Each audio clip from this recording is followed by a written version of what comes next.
In the heart of West Africa, a quiet rebellion is raging, and at the center of it all is a young soldier with revolution in his voice and Thomas Sankara in his blood. He came to power through a coup d'etat, but not the kind the West supports, not the kind backed by IMF loans or photo ops in Paris. In just months, he did what few African leaders have dared to try: expelled the French military, tore up military agreements, cut ties with Western financiers, and called out decades of neocolonialism masked with freedom. To his supporters, he's the second coming of Thomas Sankara. To his enemies, he's a dangerous insurgent with pan-African agenda, and now they call him dangerous. Ibrahim Traoré isn't just changing his country, he's challenging the global order and inspiring a new wave of African defiance. From Burkina Faso to the Sahel to the rest of the continent, his name is chanted by the defiant and feared by the powerful. But who exactly is Ibrahim Traoré? What does he want, and why is the West scrambling to contain his rise? To understand Ibrahim Traoré, you need to understand the land he comes from, a country that has buried more revolutions than any other on the continent. Burkina Faso, formerly Upper Volta, was renamed by Thomas Sankara, the iconic anti-imperialist who ruled in the 1980s. Burkina Faso means land of upright people, but since Sankara's assassination in 1987, orchestrated with foreign complicity, the country has been anything but upright. Over the past decade, Burkina Faso has cycled through 5 heads of state, weathered multiple coups, and seen large parts of its territory fall to jihadist insurgents, despite millions of dollars in Western security support. In the midst of the chaos emerged Captain Ibrahim Traoré, a soldier trained in the University of Ouagadougou and a seasoned artillery officer. He served in the northern Sahel, where villages were routinely torched by terrorists and citizens left unprotected by the state. But unlike many in the officer class, Traoré didn't just take orders, he started asking questions. Why, despite billions in aid, was Burkina Faso losing territory every week? Why were French troops stationed in the country if attacks were only growing? Why was the country consistently topping lists of the world's most neglected displacement crisis, with nearly 10% of its population forced to flee their homes due to violence and insecurity? And why were the nation's mines being drained by foreign companies while citizens couldn't access basic needs? Aucun sacrifice ne sera de trop. No sacrifice will be too great to take this country out of the situation in which it finds itself. So, our commitment is for a return to peace, and our compass will always be the people. This wasn't just a coup, it was a declaration of disobedience. Traoré framed it as a rectification of the previous military administration led by Paul-Henri Damiba, who many accused of being too cozy with the West and too hesitant to break old ties. With no background in politics and no financial elite behind him, Traoré leaned on something much older: Burkinabe patriotism and the spirit of Sankara. He began echoing Sankara's speeches, nationalizing narratives, and urging youth to rise, not with weapons, but with tools, imagination, and hope. But hope alone isn't what makes the West nervous. It's what came next that turned Traoré into a geopolitical threat. Since gaining independence in 1960, according to data from the Africa Center for Strategic Studies, Burkina Faso has seen more coups than any other African nation, a whopping 9 successful coups with at least a dozen failed attempts. In 1966, Colonel Sangoule Lazimana overthrows President Maurice Yamego after mass protests against austerity and authoritarianism. France keeps close diplomatic ties, no sanctions, no outrage.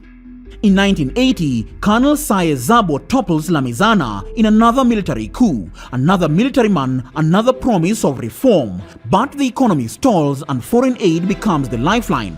In 1982, Major Dr. Jean-Baptiste Odrogo overthrows Zabo, promising reform. In 1983, Captain Thomas Sankara, just 33 years old, takes power in a revolutionary coup. He slashes government wastage, promotes local industries and launches a war against corruption, illiteracy and foreign control. In 1987 comes Blaise Compaoré, Sankara's closest ally, overthrows and assassinates him in a France-backed coup, ushering in almost 3 decades of authoritarian rule, a pivot to the West and neoliberal compliance. In comes 2014, Compaoré is ousted by a popular uprising after attempting to change the constitution to extend his rule. He flees to Côte d'Ivoire. His French allies fall silent. In 2022 January, Lieutenant Colonel Paul-Henri Damiba overthrows the civilian government of President Roch Kabore, citing a failure to contain a jihadist insurgency. But he keeps close ties with France, keeps their troops, keeps their contracts. And in 2022 September, Captain Ibrahim Traoré overthrows Damiba in a counter-coup, accusing him of betraying revolutionary ideals and protecting foreign interests. Despite all these coups and counter-coups, everything changed for the country in 1987. That's when Thomas Sankara was gunned down and ousted in a coup plotted by his closest ally, Blaise Compaoré. The revolution that once threatened French mining contracts and Western dominance in Africa was silenced, and a puppet regime was installed.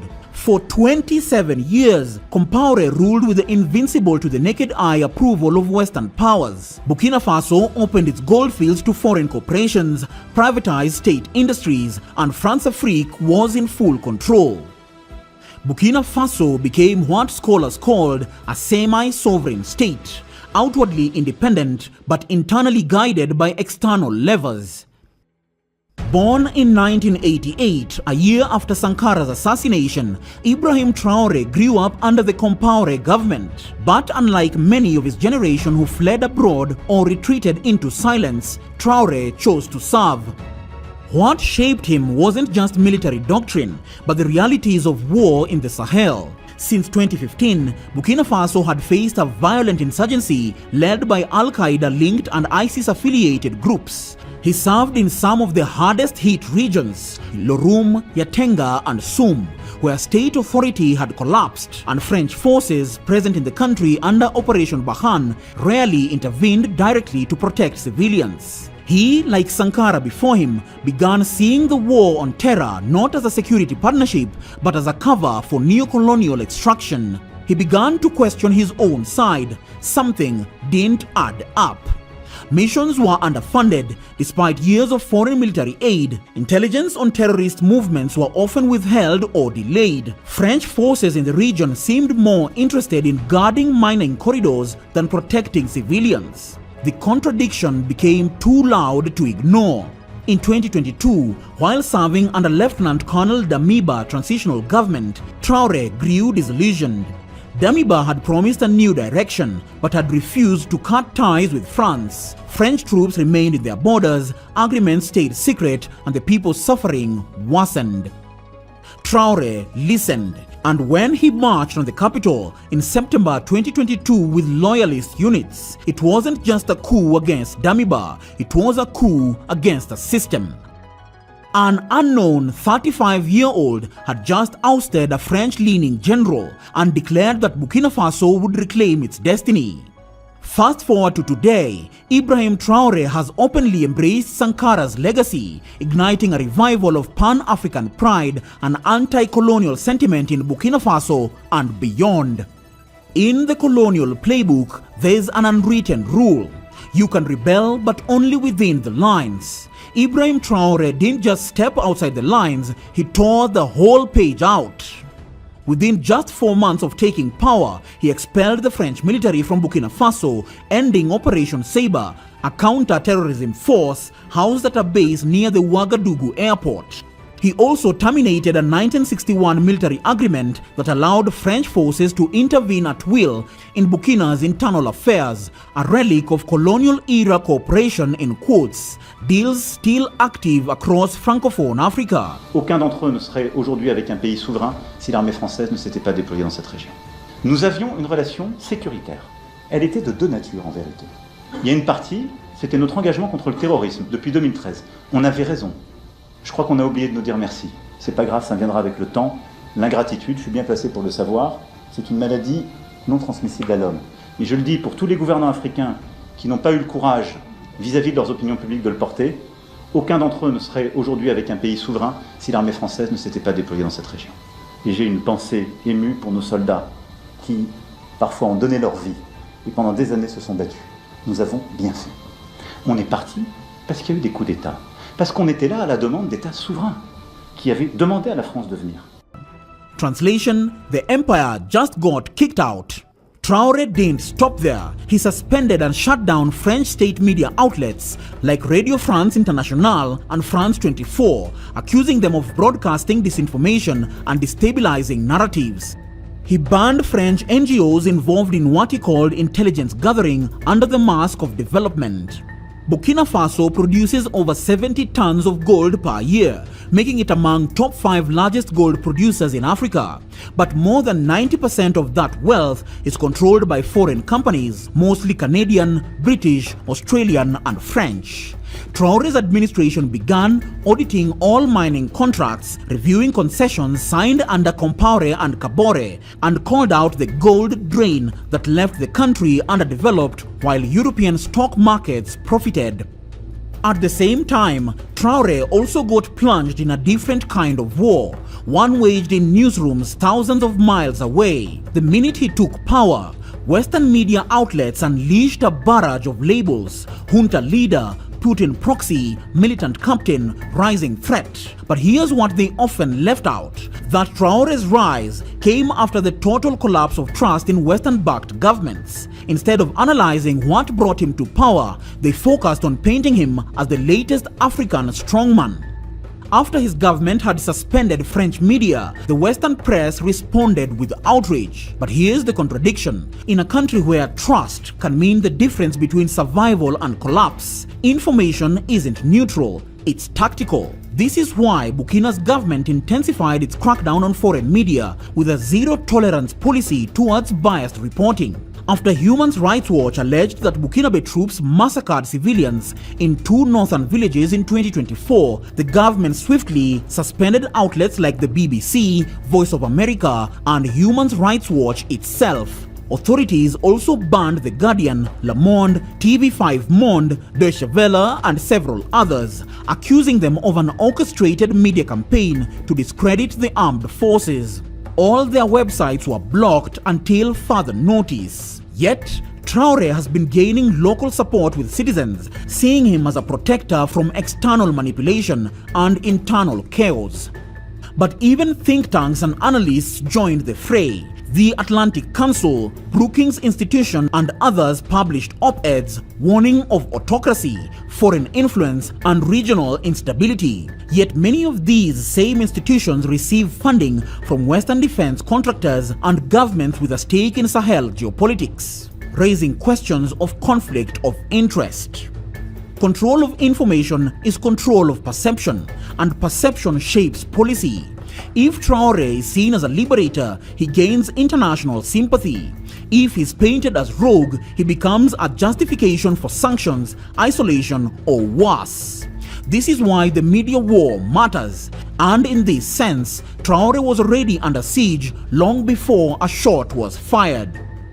What truly frightens the West is Traoré's vision of a Burkina Faso and a wider Africa free from foreign dependency. His policies echo Sankara's philosophy of self-sufficiency, food security, and military independence. For decades, Western economies thrived off of Africa's dependence. Traoré's Burkina Faso threatens that economic model, serving as an inspiration for African countries longing for real independence. Then came the coup and assassination attempts. In December 2023, rumors of an attempted ouster of Captain Traoré circulated widely. Though never officially confirmed, diplomatic sources cited increased US satellite surveillance over Ouagadougou around the same period. In response, Burkina Faso's elite presidential guard expanded from 800 to over 2,500 personnel within just 6 months. A senior Burkinabe officer speaking anonymously reportedly told Jeune Afrique, "We are not naive. We remember what happened to Sankara." Tensions further escalated recently when US AFRICOM Commander General Michael Langley accused Traoré of diverting national gold reserves to finance his own security rather than the public welfare, the usual historical tactic to manufacture consent for an invasion. In a rejoinder, the Burkinabe government dismissed the statement as imperial propaganda and released a public audit denying the allegations. 2 years before this, Burkina Faso was suspended from ECOWAS alongside Mali and Niger under the banner of restoring supposed democratic order. This triple suspension coincided with the formation of a new Sahelian alliance named the Alliance of Sahel States, or AES for short, between 3 states focused on mutual defense, self-determination, and expulsion of foreign military presence. While Western powers have labeled these states pariahs, surveys and expert analysis suggest strong public support in Burkina Faso for deeper regional integration with the neighboring Sahel countries. Despite escalating external pressure, public support for Traoré's administration has remained strong. Over 50,000 civilians volunteered to join Volontaires pour la Défense la Patrie, or VDP, which translates to Volunteers for the Defense of the Homeland, a number verified by the Ministry of Territorial Administration. What happens when a young African doesn't beg for aid, doesn't fear headlines, and doesn't wait for permission? You get Ibrahim Traoré, and you get a new kind of Africa, one that's not waiting to be saved but standing up to be sovereign. The question is, can the West tolerate an Africa that thinks for itself, that governs itself, that defines itself? Before Sankara, before Traoré, there was a man who dared to dream of a United States of Africa. Check it out next. Stay curious, and as always, I'll see you next time.